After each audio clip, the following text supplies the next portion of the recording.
Representative of India. Thank you, Mr. President. We thank the Russian Federation for organizing this timely, open debate on a topic of growing relevance. I also thank the briefers for their insights.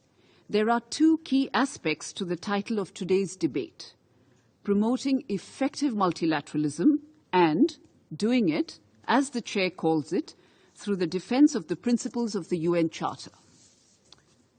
Even as we debate this issue and would like effective multilateralism to prevail, we are collectively aware of the inadequacies of the multilateral system that has failed to respond to contemporary challenges, whether it be the COVID pandemic or the ongoing conflict in Ukraine.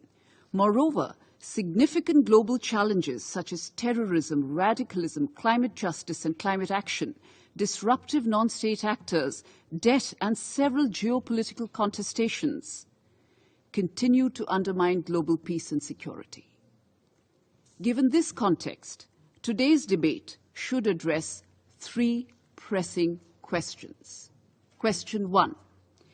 Can we practice multilateralism effectively in the 21st century through a body that celebrates the principle "to the victor belong the spoils privileged more than 3 generations ago"? Question 2. Can we actually promote effective multilateralism through defending a UN Charter where 2 of the permanent members have not been able to even get their names changed? Article 109 of the Charter never wanted it to be cast in stone for perpetuity, and that is why it had recommended a General Review Conference of the Charter to be held before the 10th UN General Assembly. 77 years later, we are nowhere closer to making that a reality. Question 3. Can we practice effective multilateralism by defending a charter that makes 5 nations more equal than others and provides to each of those 5 the power to ignore the collective will of the remaining 188 member states? Mr. President, how much longer will we keep decorating effective multilateralism with the intent of reforming multilateralism with only words and mere lip service?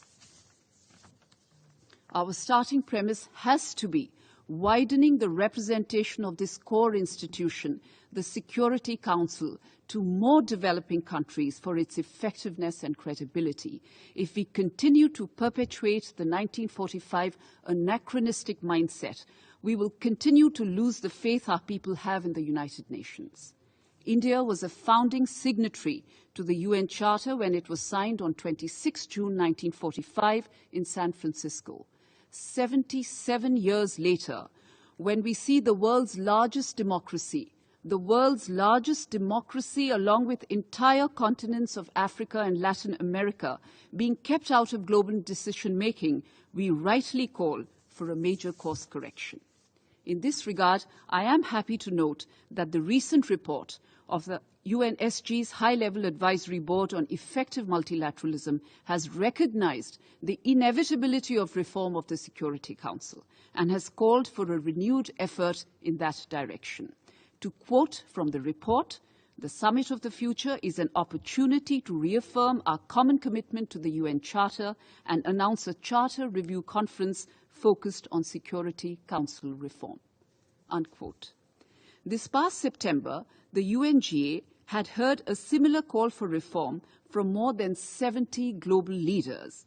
As my External Affairs Minister had said in this Council's open debate on 14 December 2022, and I quote, "Our common agenda and the Summit of the Future will only deliver results if they respond to the growing calls for reformed multilateralism. Reform is the need of the day, and I am confident that the Global South specially shares India's determination to persevere." Unquote. Multilateral institutions, Mr. President, rarely die. They simply fade into irrelevance. Once upon a time, there was a very long distance between the model UN role play in colleges and universities and the real world. Is that distance shrinking? Lastly, this August forum has today heard some mischievous remarks by a permanent representative arising purely out of ignorance and lack of an understanding on the basic facts of decolonization. I will not be wasting the time of this Council in responding to those remarks. Our advice to that delegation is, please refer to our numerous rights of reply that we have expressed